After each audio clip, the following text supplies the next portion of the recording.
திரு ஆசீர்வாதமாச்சாரி, இங்க மக்களவைக்கே வர வேண்டாம் அப்படின்னு பிரதமரை கேட்டுக்கொண்டதாக சபாநாயகர் ஓம் பிர்லா சொல்றாருன்னா அது எதனுடைய வெளிப்பாடு? வணக்கங்க. அதாவது ரவிக்குமார் அவர் சொல்லும்போது முழுக்க முழுக்க இதை பாஜக மற்றும் ஆளுங்கட்சியோடைய அதை என்டிஏவோட உறுப்பினர்களால் தான் இது பிரச்சனை நடந்தது மாதிரி சொன்னார். ஆக்சுவலி நடந்தது என்ன அப்படின்னா, ஜனாதிபதி அவர்களுடைய உரைக்கு நன்றி தெரிவித்து நடக்கக்கூடிய அந்த விவாதத்தில் பிரதமர் இறுதியாக பேசி தன்னுடைய உரையை நிகழ்த்துவார். அதுக்கு முன்னாடி லீடர் ஆஃப் அப்போசிஷன்ன்ற முறையில் திரு ராகுல் காந்தி பேசணும்.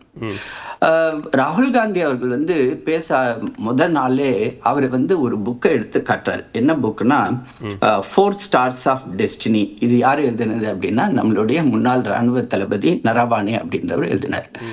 அந்த புத்தகத்துல ஒரு சில போர்ஷன் அதை கேரவன் அப்படின்ற ஒரு மேகசின், அந்த Caravan magazine Naravane's moment of truth அப்படின்ட்டு கிட்டத்தட்ட 39 பக்கம் இந்த பிப்ரவரி எடிஷன்ல போட்டிருக்கிறதா அவர் கோட் பண்ணி, அதிலும் குறிப்பாக இந்தியா சீனாவுக்கு இடையில அந்த 2020 நடந்த அந்த பிரச்சனைகளை அவர் தன்னுடைய சார்பாக ஆட்டோபயோகிராஃபி, அவர் சுயசரிதை, அவர் இராணுவ தளபதி அப்படின்றது ஒரு நம்மளுடைய அரசு மிகப்பெரிய பொறுப்புல உள்ள ஒரு அரசு அதிகாரி.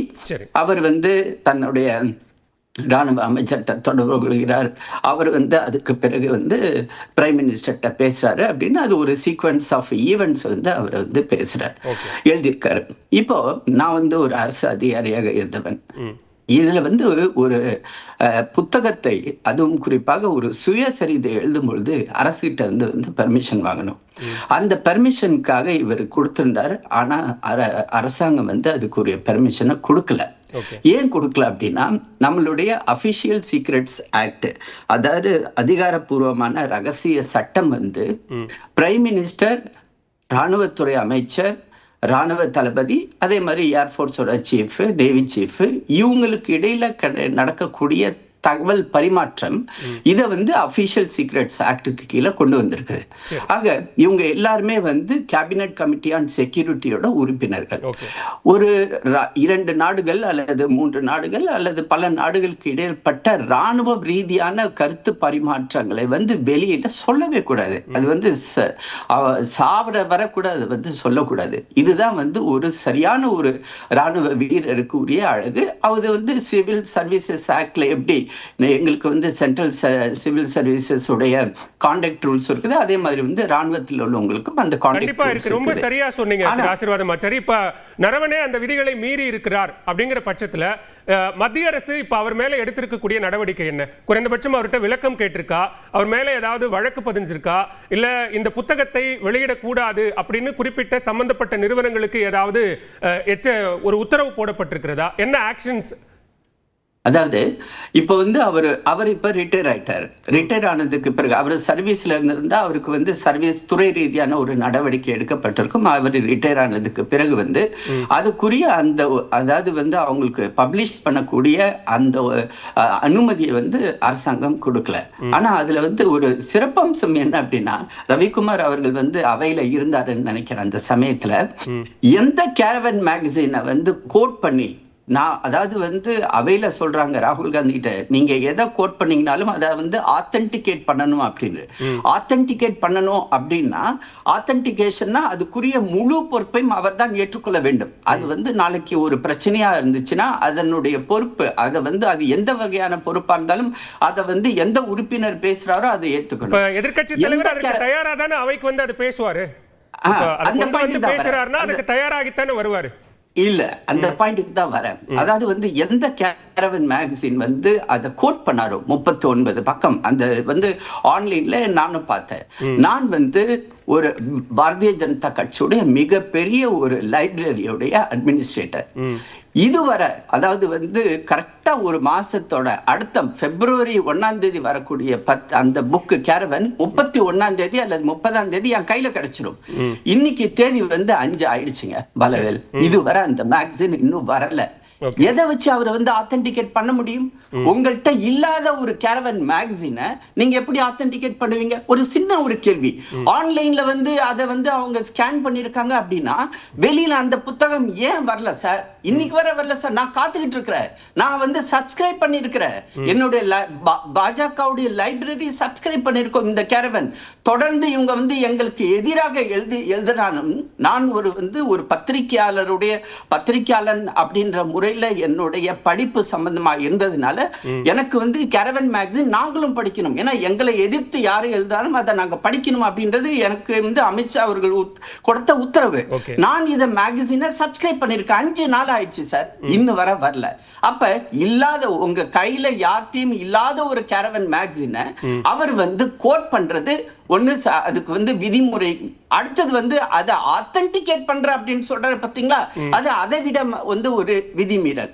ஆக மொத்தம் ஒரு விதிமீறலை செய்யக்கூடிய ஒரு எதிர்க்கட்சி தலைவரை இந்திய வரலாற்றுல இப்பதான் நாங்க பாத்துக்கிட்டு இல்ல. திரு ஆசீர்வாதம் அமைச்சர், நீங்க சொல்றது எனக்கு ரொம்ப தெளிவா புரியுது. விதிமுறைகள் நீங்க எப்படி திரு MM நரவணேக்கு எப்படி சொன்னீங்களோ, கேரவானுக்கு எப்படி சொன்னீங்களோ, அதே மாதிரியான விதிமுறைகள் எதிர்க்கட்சி தலைவராக திரு ராகுல் காந்திக்கும் இருக்குன்னு சொல்றது முழுமையா புரியுது. ஆனா என்னன்னா, அப்படி ஒன்றை ராகுல் காந்தி அங்க வந்து கொண்டு வந்து சொல்றார் அப்படின்னா, இல்லாத தகவலை சொன்னால் ராகுல் காந்தி பொறுப்பேற்றுக் கொள்கிறார் என்று சொன்னால் அவர் கேரவான் மேல நடவடிக்கை எடுக்கலாம். அல்லது நீங்க சாகிற வரை ஒரு ராணுவ தலைமை தளபதியாக இருந்த ஒருவருக்கு அந்த விதிகள் பொருந்தும் என்று சொன்னால் நரவணே மேல மத்திய அரசு நடவடிக்கை எடுக்கலாம். ஆனா இது எதுவுமே கடந்த 2 நாட்கள்ல நடக்கலையே.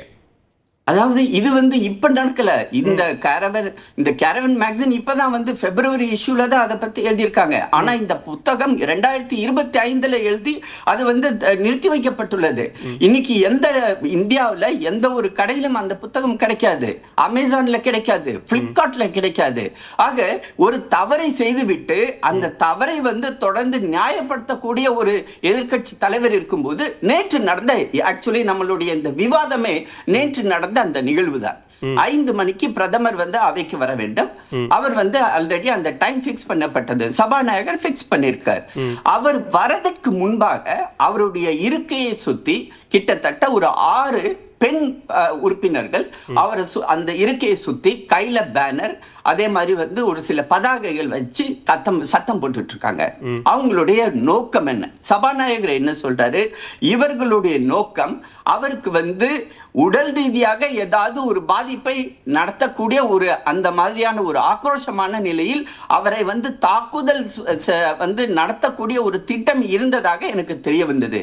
அதன் காரணமாக சபாநாயகர் வந்து என்டையர் பார்லிமெண்ட் ஹவுஸ் பிரமிசஸ் கேட்ல ஒரு கேட்ல இருந்து இன்னொரு கேட்ல இடையில உள்ள என்டையர் பிரமிசஸ் அது எல்லாத்தோடைய செக்யூரிட்டி, அவங்க உள்ளுக்குள்ளார உள்ளவங்களோட செக்யூரிட்டி எல்லாத்துக்கும் சபாநாயகர் தான் பொறுப்பு. அதன் காரணமாக நான் வந்து அவரிடம் கேட்டுக்கொண்டேன், நீங்கள் வந்து அவைக்கு வர வேண்டாம் என்று. அதன் காரணமாக அவர் அவைக்கு வரவில்லை. ஏனென்றால் இப்ப அங்க எழுந்த அச்சம் மக்களவையில் எழுந்த அச்சம் மாநிலங்களவையில் இல்ல, அப்படிதானே? அதாவது என்ன பிரச்சனை அப்படின்றது நேத்து வந்து இவங்களுக்கு வந்து இது மாதிரியான ஒரு நிகழ்வு நடக்கும் அப்படின் போது இன்னைக்கு அவங்க வந்து ராஜ்யசபால பேசும்போது கொஞ்ச நேரம் கோஷம் போட்டு அவங்க எழுந்திச்சு போயிட்டாங்க. அதே வந்து தொடர்ந்து இருந்துச்சுன்னா ஒருவேளை அந்த அசாத்தியமான ஏதாவது ஒரு நிகழ்வுகள் நடந்திருந்தா இன்னைக்கு ராஜ்யசபாவில் உள்ள துணை ஜனாதிபதி அவர்களும் எதிர்க்கட்சி தலைவரை பேச அனுமதிக்கவில்லைன்னு காங்கிரஸ் உறுப்பினர்கள் எதிர்க்கட்சி உறுப்பினர்கள் அமளியில் ஈடுபட்டாங்க, காகிதங்களை கிழித்து வீசினார்கள் அப்படின்னு 8 நாடாளுமன்ற உறுப்பினர்கள் இடைநீக்கம், இந்த பட்ஜெட் கூட்டத்தொடர் முழுவதுமாகவே இடைநீக்கம் செய்யப்பட்டிருக்கிறாங்க. அது முறையான நடவடிக்கை, என்ன சட்ட நடவடிக்கை அது எடுக்கப்பட்டிருக்கு நாடாளுமன்றத்தில். இப்போ ஒருவேளை நீங்கள் சொல்வது மாதிரி பெண் உறுப்பினர்கள் வந்து அவர்கள் பிரதமருக்கு எதிராக கோஷம் எழுப்பினால் அவர்கள் மேலே அந்த மாதிரி நடவடிக்கை எடுக்கலாமே, மாறா அவர்கள் பிரதமரை தாக்க வந்தார்கள் அப்படிங்கறது எந்த அடிப்படையில் சொல்றாங்கிறது பிரச்சனை. அதாவது அங்க அவருக்கு வந்து அந்த ஆக்ரோஷமான ஒரு சூழ்நிலையில என்ன வேணாலும் நடந்திருக்கலாம். இப்ப வந்து நம்ம ஏற்கனவே 2 பிரதமர்களை நாம் இழந்திருக்கிறோம். இந்திரா காந்தி அவர்களை நாம் இழந்திருக்கிறோம், ராஜீவ் காந்தி அவர்களை இழந்திருக்கிறோம். அதே இன்னைக்கு வந்து பாராளுமன்றத்துக்குள்ளார எஸ்பிஜி உள்ளுக்குள்ளார வர முடியாது. அவங்க வந்து அபிஷியல் கேலரியில மட்டும்தான் அலோட். அதுவும் வந்து அவங்களுக்கு வந்து அந்த இடத்துல இருந்து பார்ப்பாங்க. இப்ப உள்ள அந்த புது பில்டிங்ல அபிஷியல் கேலரி கூட கொஞ்சம் தள்ளி இருக்குது. ஆக அவர் பிரைம் மினிஸ்டர் உட்கார்ந்து இருக்கிற இடத்துல ஏதோ ஒண்ணு நடந்துச்சு, ஒரு அசம்பாவம் நடந்துருச்சு, அவர் தாக்கப்பட்டார் அப்படின்னா எஸ்பிஜி யார் நிழல் மாதிரி இருக்கிறதுல இந்திய நாட்டில் உள்ள பிரஜைகளிலேயே அதிகபட்சமான ஒரு ப்ரொடெக்ஷன் எஸ்பிஜி வந்து பிரதமருக்கு கொடுத்திருக்கிறது. அந்த இடத்துல ஒரு அசம்பாவிதமான ஒரு இன்றைய உரையில பிரதமர் வந்து எதிர்க்கட்சிகள் தன் மீது அவதூறு பரப்புகிறதுன்னு இன்னைக்கு பிரதமர் அவையில இப்ப மாநிலங்களவை உரையில சொன்னார் இல்ல. இப்ப மக்களால் தேர்ந்தெடுக்கப்பட்ட நாடாளுமன்ற உறுப்பினர்களை அவையில் இருக்கக்கூடியவர்களை இது போன்ற தாக்குதல் நடத்த வந்தார்கள், பிரதமருக்கே பாதுகாப்பு இல்லாத ஒரு சூழல் அப்படின்னு சொல்றது அந்த உறுப்பினர்களை கொச்சைப்படுத்துற மாதிரி இல்லையா? அந்த உறுப்பினர்களோட நடவடிக்கை அப்படி இருக்கும்போது நம்ம அந்த உறுப்பினர்களை கேள்வி கேட்காம நம்ம வந்து யார கேள்வி கேட்டிருக்கோம்? சபாநாயகர் கேள்வி கேட்டுட்டு இருக்கிறோம். அசம்பாவிதம் ஒண்ணு நடந்துருந்துச்சுன்னா அப்ப நம்ம யாருக்கு பதில் சொல்ல முடியும்? இந்த இந்திய நாடு உங்களுக்கு வந்து மன்னிப்பு கொடுத்திருக்குமா? ஆல்ரெடி நான் சொன்னது மாதிரி 2 பிரதமர்களை நாம் இழந்துள்ளோம்.